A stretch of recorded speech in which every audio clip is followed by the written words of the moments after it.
지금까지 하던 여러 가지 것들을 뚝 끊고 당장 공부를 시작하는 것도 마음의 힘입니다. 네, 안녕하세요. 작가 한지우입니다. 하루 5분 공부 각오를 출간 기념해서 나누어 드리는 하루 5분 멘탈 상담 시간입니다. 오늘도 질문 읽어보고 답변 드리도록 할게요. 오늘 질문 주신 분은 고등학교 3학년 학생입니다. 이제 올해 3학년에 들어가서 수능을 보게 될 분인데요. 이 학생은 여러 가지 질문을 주셨어요. 그 중에서 핵심적인 질문 3가지만 읽어보고 답변 드리겠습니다. 먼저 첫 번째 질문이에요.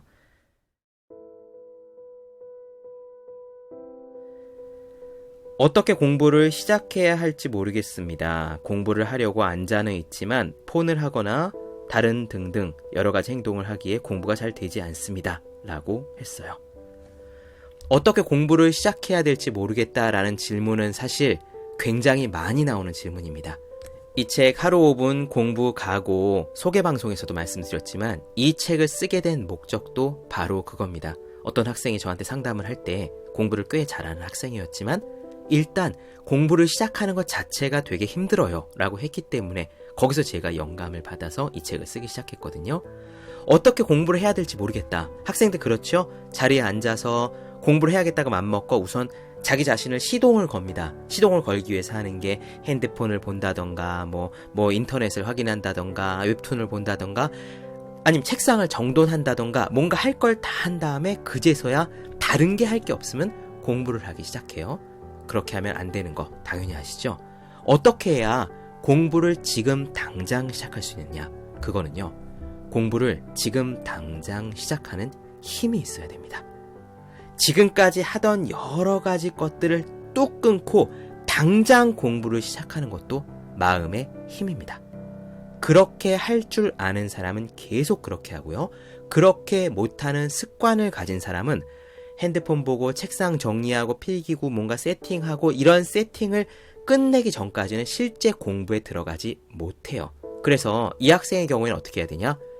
책상이 지저분하고 핸드폰이 자꾸 눈에 거슬리고 무언가 처리되지 못한 일이 있더라도요.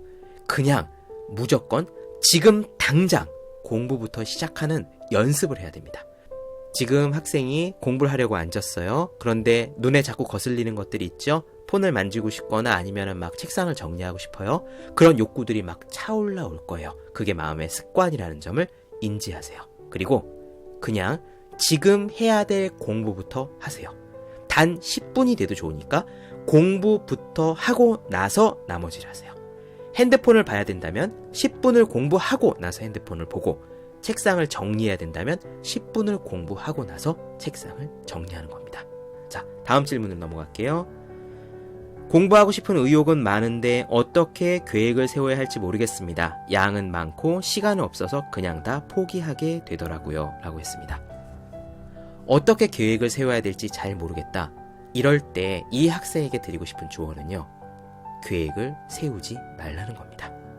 중요한 건 계획이 아니라 공부 그 자체예요. 계획은요. 공부를 잘하기 위해서 세우는 거예요. 그런데 계획을 어떻게 세워야 되는지 몰라서 실제 공부를 못한다. 실제 공부를 하는 그 결과물이 신통치 않다라고 하면은 계획을 안 세워도 됩니다. 예를 들면 저는 고등학교 때 이렇게 했습니다. 고3 때 얘기인데요. 사탐, 과탐, 그러니까 수리탐구 2인가요? 3교시 때 보는 영역이 있죠. 그 과목들을 공부하는데 윤리, 국사, 경제, 공통과학 막 이런 과목들이 줄줄이 있었어요. 제가 계획을 어떻게 세웠냐? 그냥 한 과목당 보름을 잡았습니다.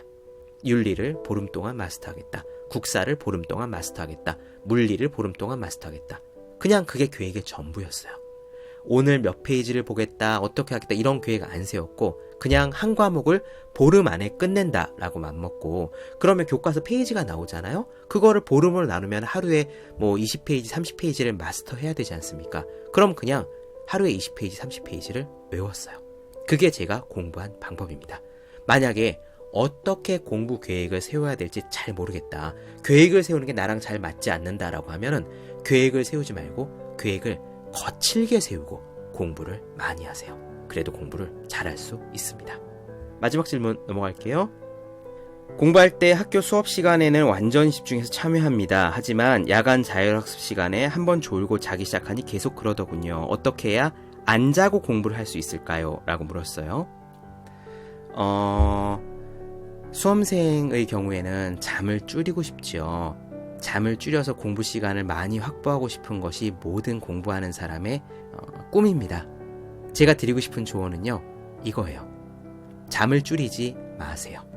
잠을 줄이게 되면 우리의 체력이 떨어지고, 체력이 떨어지면 집중력이 떨어집니다.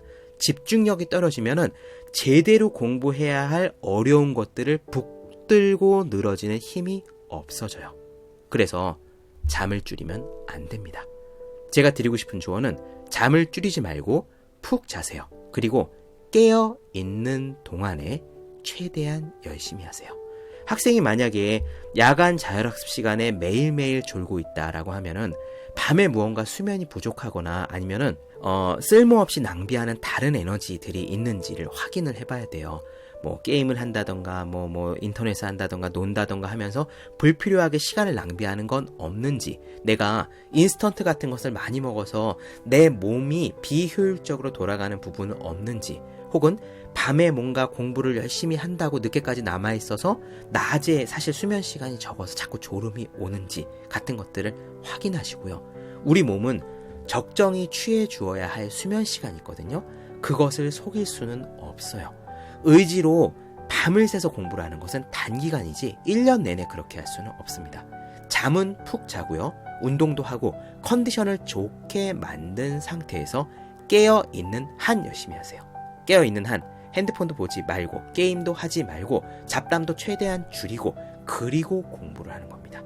그렇게 공부해야 잘 할 수 있습니다. 네, 하루 5분 공부 각오를 출간 기념해서 나누어드리는 하루 5분 멘탈 상담. 오늘 어떻게 들으셨는지 모르겠네요. 그러면 전 다음 시간에 또 뵙도록 하겠습니다. 감사합니다.